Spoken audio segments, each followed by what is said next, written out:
Bom, então agora a gente vai falar da parte dinâmica, né, de engrenagens cônicas, né, capítulo 13 do Stigler, né, terceira parte aqui das nossas videoaulas, né.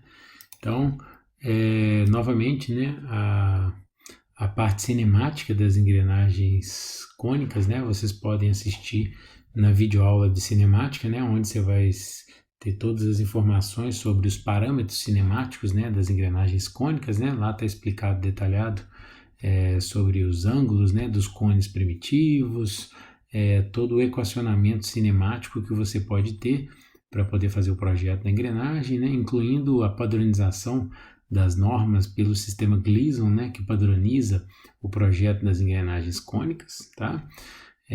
Uma observação importante aqui, né? Para as engrenagens cônicas, né, o sistema Gleason padroniza o ângulo de pressão dela como sendo 20 graus, né? Então, muitos problemas que vocês vão deparar aí, muitas vezes ele não passa essa informação, considerando que você já tem a obrigação de saber, né, pelos dados, né, da teoria, né, que o sistema Gleason padroniza, né, as engrenagens cônicas. Então, ficar bastante atento, né, e revisar bem lá o conteúdo lá de cinemática, né, que é necessário para poder resolver a questão de dinâmica aqui da engrenagem cônica. Então, lembrando, né, a engrenagem cônica ela tem a principal função transmitir rotação entre eixos que se cruzam, né, eixos que se interceptam, ok? Nesse desenho, nessa figura, nessa foto, estão mostrando uma situação onde os eixos estão com um ângulo entre eixos de exatamente 90 graus, né? Aqui a gente pode ver, né, o parâmetro que define o ângulo entre eixos, né, e o ângulo do cone primitivo, né. Os livros utilizam a letra grega, o gama, né, para poder representar, o ângulo do cone primitivo, né, das engrenagens, né, e o diâmetro do cone primitivo, né, é esse que está mostrado aqui, né, que a gente pode ver exatamente onde termina o cone primitivo, né, no final da engrenagem, ok? Bom, então a transmissão de força, né, nas engrenagens cônicas, né, para definir as equações, é importante a gente ter em mente que quando eu tenho o contato entre os dentes, né, da engrenagem cônica, né, pela inclinação que esses dentes possuem, a componente total da força ela é decomposta nos três eixos, né, o eixo X, Y e Z. Então essa figura do livro do Stigler mostra muito bem como que se dá essa decomposição, né, dessas forças, né, da força transmitida. E uma coisa importante a gente ter em mente é o seguinte, no contato, né, ou seja, na transmissão ali de força do dente de uma engrenagem para outra, a componente útil que vai fazer a engrenagem girar, nesse caso aqui, né, ela vai estar, nesse desenho, ela vai estar no eixo Z, que é o eixo que estaria saindo do papel ou entrando no papel, né, cortando o papel. A componente útil é a mesma para as duas engrenagens, né, tem a mesma direção.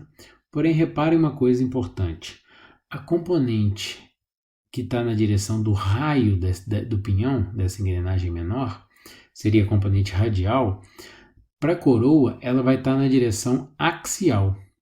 E a mesma coisa acontece, né, para a componente radial da coroa, ela vai ser a componente axial do pinhão. Então, na engrenagem cônica, ocorre uma inversão, né, dessas duas componentes, tá? Então, eu sei que no pinhão, a componente radial vai ser a componente axial da coroa. E a mesma coisa acontece, a componente axial do pinhão vai ser a radial da coroa, tá? A única componente que tenha o mesmo eixo, né, que mantém o mesmo eixo, é a componente útil, que é a componente tangencial, tá? É uma diferença, né, significativa em relação às engrenagens cilíndricas, né, que a gente já viu até agora, né? Tanto a cilíndrica de dentes retos como a cilíndrica helicoidal, tá? Então aqui tem um resumo dessas equações, né? A primeira equação que eu escrevi é exatamente aquela mesma equação que foi usada nas cilíndricas e vai poder ser usada para qualquer sistema de transmissão de torque, né? Que você consegue calcular a componente útil, né, da força através da potência e da velocidade, né? ou no caso que o diâmetro é a velocidade angular, né? E a correlação entre as componentes da força, né?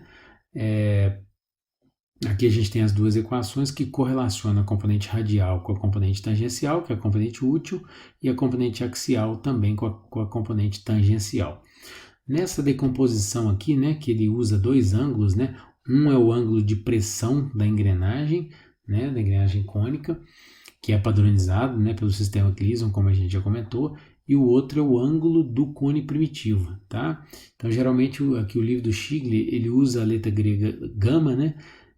Então, ele usa o gama maiúsculo para a coroa, que é a engrenagem maior, e o gama minúsculo para o pinhão, tá? Então, aqui ele está representando aqui, ó, esse ângulo, né, que eu consigo ver aqui nessa figura, né?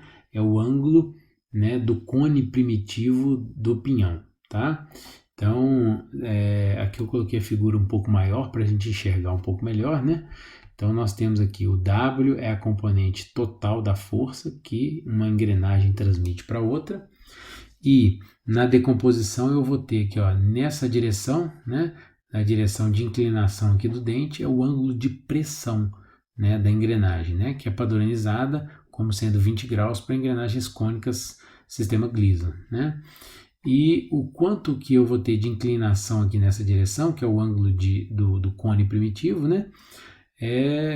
Através desses dois ângulos eu consigo correlacionar todas as componentes, né? Em relação também à componente total, tá? E aí, né, uma observação que eu coloquei ali, né, deve-se observar que as direções radiais e axiais são invertidas para o pinhão e a coroa, como a gente já comentou, né? Para as componentes radiais e axiais, usa-se nas equações o ângulo do cone primitivo da engrenagem na qual se deseja calcular a força, tá? Então, ou seja, tomar bastante cuidado, né? Porque as equações são as mesmas, né? Só vai mudar o ângulo do cone primitivo. Se eu estiver querendo calcular do pinhão, eu uso o ângulo do cone primitivo do pinhão, o gama minúsculo. Se eu quiser calcular para coroa, eu uso o ângulo do cone primitivo da coroa, tá? Que é o gama maiúsculo. Alguns problemas que vão trabalhar com engrenagens cilíndricas com ângulo entre eixos de 90 graus, uma coisa que a gente já viu também lá na cinemática, se eu somar o ângulo do cone primitivo do pinhão e da coroa, nesse caso daria 90 graus, né? Então eu posso também fazer essa lógica, né, para poder calcular, né, transformar, digamos, né, uma componente de uma direção para outra direção, tá? Ficar bastante atento para não errar isso, né, para não cometer nenhuma bobeira no exercício ou numa prova, tá? Na engrenagem cônica, né, lá no livro do Shigley, ele vai abordar uma situação, uma equação, né, que é a equação de Lewis modificada, que seria uma forma alternativa de se determinar a componente útil da força, tá? Vamos supor que você numa situação não tenha potência transmitida, né, ou algo do gênero, é possível você usar essa equação de Lewis modificada, tá? Então ele descreve essa equação e eu estou apresentando aqui só para vocês terem noção de como fazer isso, tá? São poucos problemas que pede para explorar isso, né? Porque na maioria das vezes você primeiro determina, né, a potência necessária, né, para poder realizar um certo trabalho, né? Então muitas vezes você parte daí para fazer o dimensionamento, né? Então você não necessita de usar essa equação. Mas caso seja necessário, né, como é que eu vou calcular a componente útil? Então eu vou usar o sigma zero, né, que é a tensão de escoamento do material, multiplicado pelo CV, que é um fator de velocidade, que a gente vai ver daqui a pouco como é que eu determino, multiplico pelo B, que é a largura do dente, né, da engrenagem, vezes o π, vezes um y', que é o fator de Lewis, né, ou fator de forma do dente, multiplicado ainda por um L menos B, onde o L é dado por essa equação, tá, que vai depender do diâmetro primitivo tanto do pinhão quanto da coroa, né? E o B é o mesmo B aqui, que é a largura do dente, né? Então, jogando nessa equação, você consegue fazer uma estimativa, né, desse valor dessa componente útil, tá? E o CV e o Y', né, são determinados de forma empírica, né? Então, aqui eu consigo ver, o livro descreve ali o fator de velocidade, né? Para dentes fresados, né, ele vai valer 3 dividido por 3 mais V. O V aqui é a velocidade periférica, tá? Da engrenagem, né? No dente ali no ponto de contato, né? Obviamente. Ou seja, a velocidade tangencial que a engrenagem vai ter. Para dentes usinados com maior grau de precisão, a equação modifica um pouquinho, tá? E o y', que é o fator de Lewis, o fator de forma, né? É um fator bem empírico, né? Então, o y' vai ser igual ao x, que soma y sobre z'. O x e o y são duas constantes, tá? Que vão ser aproximadamente esses valores aqui, ó, que são dados pelo livro. E o z' é calculado por essa equação, né? Então, fazendo isso daqui, você consegue fazer uma estimativa desses parâmetros, retorna nessa equação e você tem uma ideia do que seria componente, né, WT, né, no caso da transmissão aí pelo par de engrenagem que você estiver dimensionando, tá? Então, a parte teórica, né, da dinâmica, né, basicamente é usar todas as equações cinemáticas mais essas equações que a gente acabou de ver de transmissão de força, né? Então o livro passa um probleminha também para a gente poder aplicar, né? E praticar essa teoria toda. Então ele me deu aqui, ó, um acoplamento de engrenagem cônica, né? Então eu tenho um peão cônico, né? Dado pela figura, gira com uma velocidade de 600 RPM na direção mostrada. Então tem a setinha mostrando aqui, né? A setinha está passando lá por trás do eixo. Então, olhando aqui do eixo X positivo, ele está girando no sentido horário, né?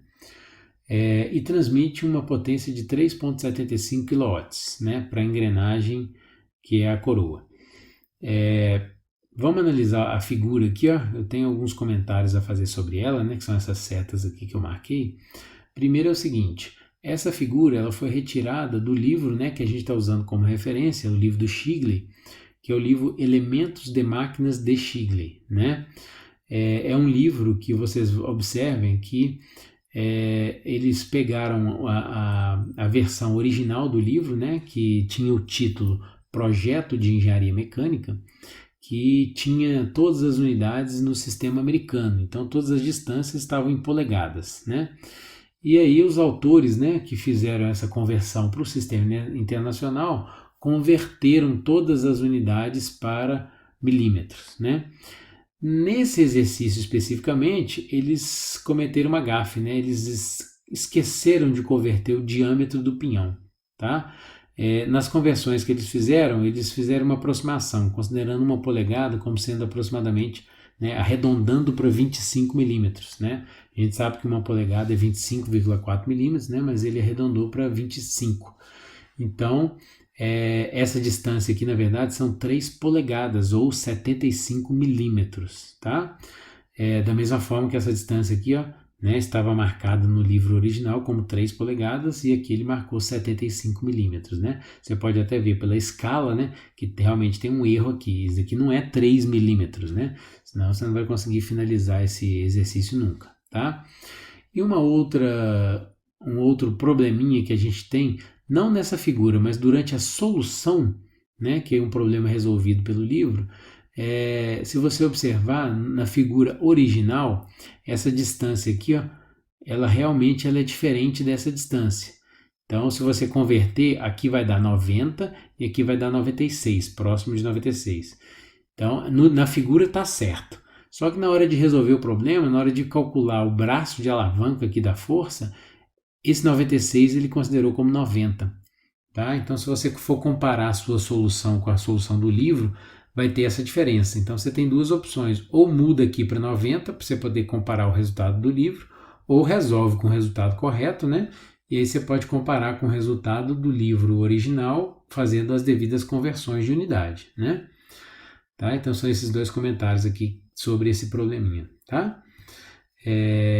Então, ali, ó, o pinhão ele tem 15 dentes, né? E o módulo dele igual a 5, né? Consequentemente, o módulo das duas engrenagens.